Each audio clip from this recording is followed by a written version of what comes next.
All right, so this is the part of the conversation where I like to talk about the numbers and how we get to them. So the first thing that you need to know is if you're leasing out a house, we want to be able to compare what's happening in the neighborhood, what's already been leased out versus what is the current competition for people that are also leasing something out. And many of these are going to be single family homes. And so in this case, it's no different. So the property I'm referring to is 8800 Chrysler Bend in Austin, Texas. It is a 5-bedroom, 3-bath home, 2,400 square feet. I'm going to showcase this first, and I put in the address, and basically that says in a map radius within 1 mile, what are we able to get? So I also checked the boxes here over to the left. You can see active, under contract, pending, and closed. This is referring to a lease though, not for sale. This is specifically for a lease. This number here is referring to how many days has it been closed. So what's closed in the last month specifically, and then what type of property? Single family residential. I'm not putting in bedrooms or bathrooms or anything like that yet, and I'll explain why. First things I want to do is look at down at the bottom. It says there are 18 matches. Kind of interesting. Let me go look at the map. So basically, if somebody's looking to live in Easton Park, these are the options near this particular house, but that's not all of Easton Park. So now I'm going to go back and say, all right, there's more to Easton Park than this. I can either expand it this way and add in a few more, but then that's the problem because I get a couple in McKinney Park. It's not the same. The amenities aren't the same. The neighborhood isn't the same. So I want to go back and get really tight-knit about specifically being in Easton Park. And so what I'm going to do is I'm going to click on one of these homes in Easton Park, and I want to double check what they call it. See, they have phases and sections. I just want to show that there are, so I'm going to clear this and I'm just going to type Easton Park for the subdivision. Okay, and why didn't I start with that? The reason why I didn't start with that is because sometimes the radius matters more than the neighborhood. So here's an example. If somebody's looking to lease a house, they just want to be in the area. They don't actually care as long as it's X distance from work and it's the right number of bedrooms and bathrooms for the family. Sometimes they'll just go for that. What I'm saying is the people that are looking for Easton Park are looking for Easton Park in most cases. They're not looking for McKinney Park or McKinney Falls area or the crossing at the falls or any of these other neighborhoods because Easton Park is a style. It's a vibe, right? Okay, so I'm specifically going to Easton Park. This doesn't matter anymore, but I'm going to double check that. So we have 20 matches now. I might open it up to, let's say 35. See if I get a few more. It gave me one more. Let me go to 45. Okay? And this just gives me a few more data points to play with. So we've got 23 matches in the last month and a half. You know, this year, right? About January 15th is when people get back into it. After the holidays and after New Year, now they're like, okay, I really need to find a place because my job is moving or kids or whatever reason. Okay, so now I'm going to go look at the map, make sure I got all of Easton Park. So these are all the properties in the last 45 days that have been closed, and then a few that are still pending and active. And so this green here is showing our competition. Yellow means someone leased it. We just don't know for sure if that's the price. So here's a great example, $3,850. It's a 4-bedroom, 4-bath. It's pending, which means they could back out at any point. It also means that they could have offered more or less than that price. We won't know until it's actually closed. And then closed means they actually got this 3-bedroom, 3-bathroom home and are spending $3,100 a month for it. Remember, these are all just leases. So now I'm going to go to results, and this is where it gets real fun.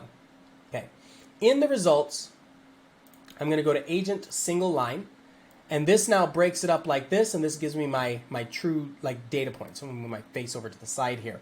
Now, as I'm looking at this, I'm going to read through the columns just so you can understand how these work out, and then I'll talk about how they play into the conversation. So let's start with this is status. So this is active. The first 11 are A, which means they are active on the market. This is active competition. P means it's pending, and that means that they have accepted a lease, but the people have not moved in yet. The lease hasn't been ratified, and something can change along the way, and they may have offered a different price. And then the bottom is closed, which means this is the data that actually matters more than anything because we know that these people paid this for these houses. The problem with the closed is that all of them are 3 bedrooms, and I know this is a 5-bedroom that we're looking at, right? So we might have to adjust the numbers. Actually, I see that there's 3 more up at the top. So what I'll want to do is I can change the number per line. So here we go. Now I've got a few more. Still 3 bedrooms and a couple 4 bedrooms. But that gives us a few more numbers to play with. Okay, so that's our status. Remember, active competition, pending,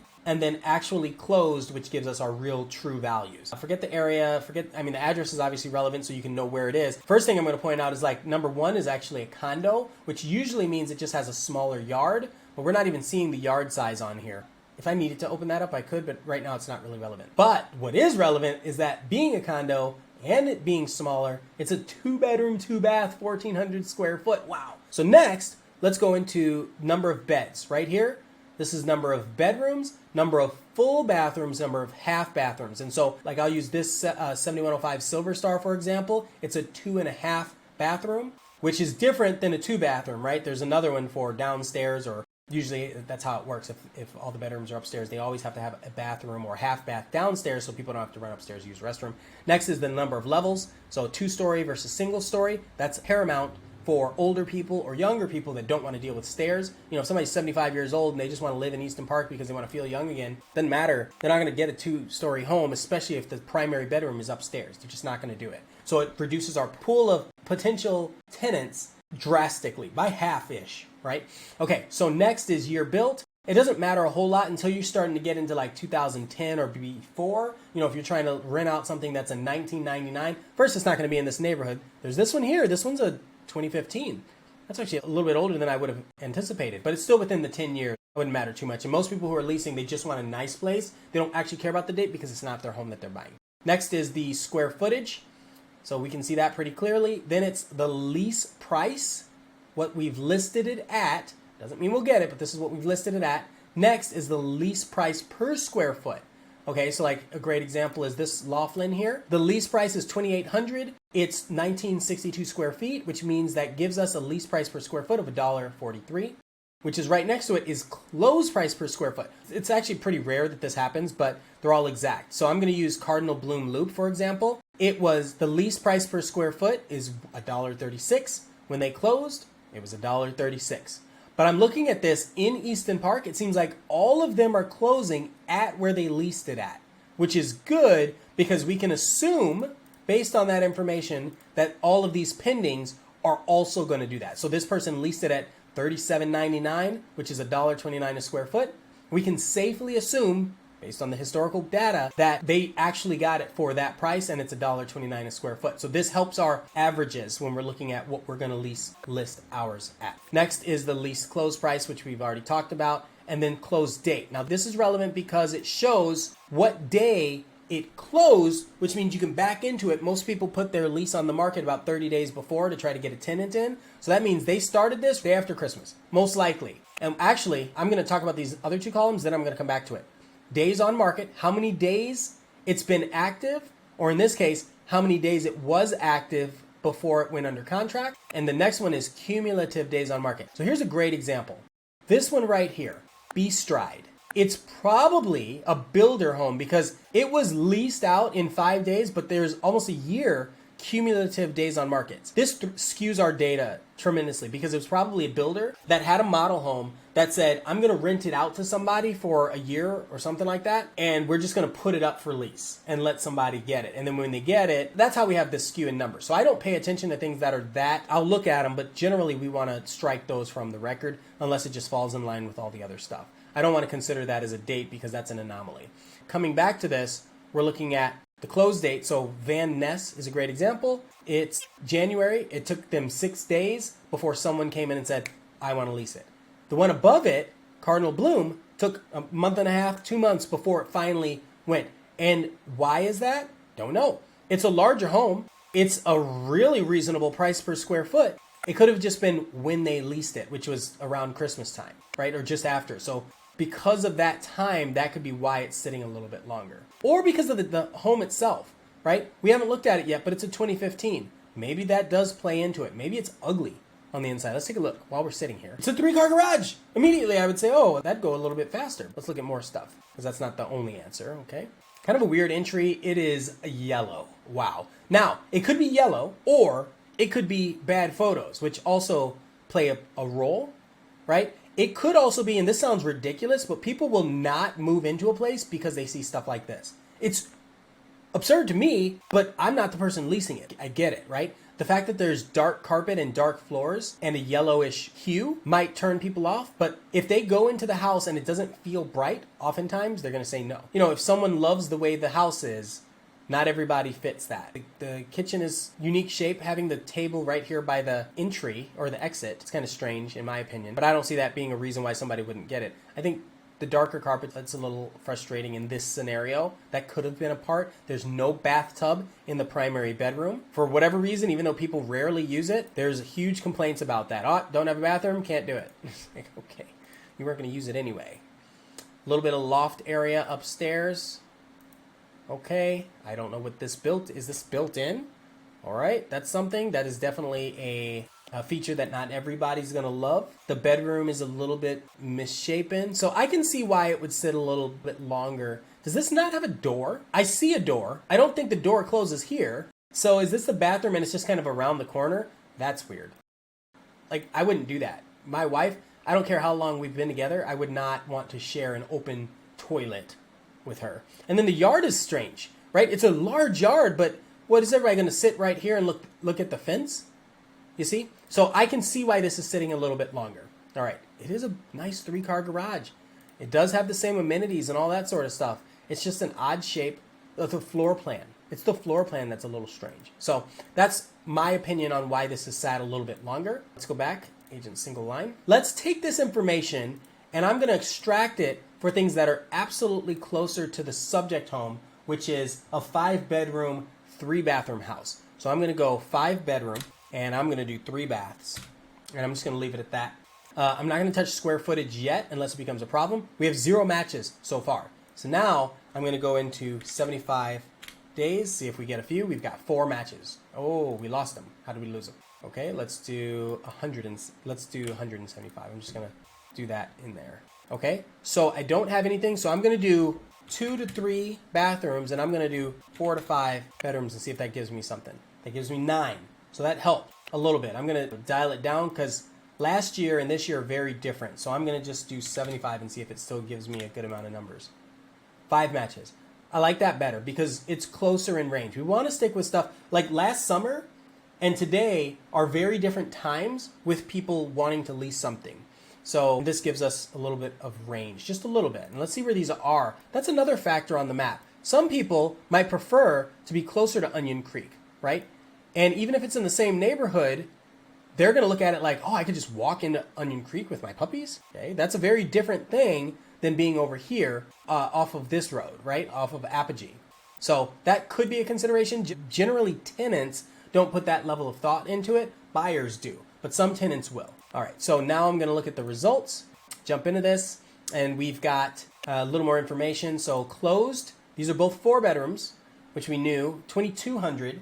Okay, so they're smaller. Now let's look at price per square foot. So we're at 144, 138. So immediately I'm thinking if we're talking like 141 a square foot would be solid.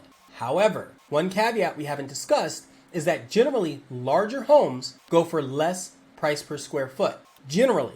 That's with all things being equal. In this case, this home, this 8800 Chrysler, has solar, Tesla Powerwalls, and it can save money and multiple chargers. So it can save money for the tenants. So because of that, I think we could get away with a slightly higher price per square foot than normal. So if we're looking at it right now with, let's say 141 as an average price per square foot, that's given us a few months on the market. You see? So one's 150 days, the other one's 65 days on the market before somebody said yes to the address. So if we want to be more aggressive, we have to drop the closed price, the price per square foot. So if we keep it at this, which we could because we have the advantages, we could probably even go a little bit higher. Here's where it gets challenging. We have to market to the people that are looking for that sort of thing. Hey, do you want a home that will save you on energy bills, is perfect for people with electric vehicles, and in a high, stylish, vibe neighborhood, like I gotta massage those words a little bit, but my point is, if we do that, pump out some videos, which is rare for leases, but I could see that making sense here. Hey, we've got this perfect lease in Easton Park. Here's why it matters for a lot of people. And then we go through all of the features, like we're real close to McKinney Falls. We've got multiple EV chargers. So if you're a Tesla family, this could be perfect for you. We also have the power walls and the solar panels to make sure that your electric bill stays low and affordable while you're charging your Tesla vehicles. Like, we're looking for a specific type of person in that case, but they'd be willing to pay a little bit more. So all that to say, I think even maybe 1.5 a square foot, and that might be bold, Cotton, that might be a little bold, but $1.5, $1.50 a square foot might be the launch price, knowing if we're comfortable with it being a little bit of time before the right tenant says yes.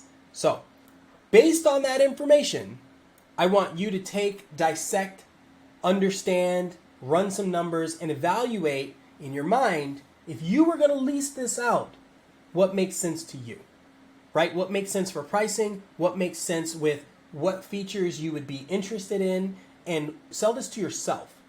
It's different when you're building it because you already knew the floor plan. You already knew that this was going to be a long-term investment for yourself, but this is different. We're talking about somebody who's basically renting an apartment. They're not renting an apartment because they want a yard and they want to be in a fun neighborhood. And maybe they just had a kid, but they don't have the down payment for the home, or maybe they've relocated here and they don't want to commit to a neighborhood. They just want to see if they like this neighborhood before they buy in this neighborhood. That's the type of person that we're looking for. Maybe they work for Tesla. Maybe they just really like Teslas. Maybe they just like electric vehicles. Maybe they have a Ford Mustang, the Mach-E, and don't have anything for Tesla, but they understand the value of having an electric vehicle on a grid where they can save money on the electric bill too. So all of those things end up being part of the conversation. So I want you to evaluate this from that perspective, and then let's have a conversation about it. So hopefully that helped out. I'm Ian of Austin. If you haven't seen any other videos on my channel, please feel free to watch. And you can always see this, more homes, and have a conversation with me at ianofAustin.com. Thank you so much for listening, and hopefully this was very helpful. See you in the next video.